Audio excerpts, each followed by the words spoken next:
বন্ধুগণ, সমাজকে বাঁচাবার জন্যে আমরা দু চার কথা বলবো। বর্তমানে সকলেই মুফতি সাহেব হয়ে গেছে, পীর সাহেব হয়ে গেছে, গাজী সাহেব হয়ে গেছে, হাজি সাহেব হয়ে গেছে।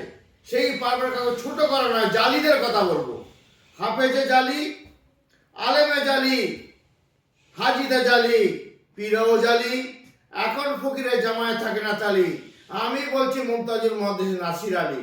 যেমন একজন এম সাহেবের কাছে গেছে, পীর সাহেবের কাছে, তিনি বিচার করে 3,000 টাকা জালি পীরের কাছে গেছে। হুজুর, এই গাছটা কার পাওনা? পীর সাহেব জালি পীর ফতুয়া দিচ্ছে, মূর্খ পীর ফতুয়া দিচ্ছে, কুল আউযু বিরাব্বিল ফালাক, আমিন শাররি মা খালাক, আমিন শাররি গাসিকিন ইযা ওয়াকাব।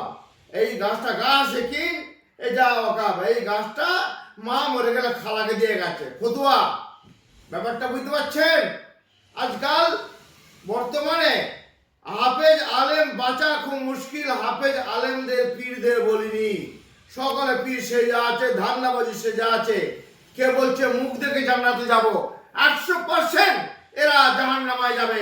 আমি বলছি এরা ধান্দাবাজ, চিটার, চোট বাটপার চিটার, দরকার এখন এদের পেটা।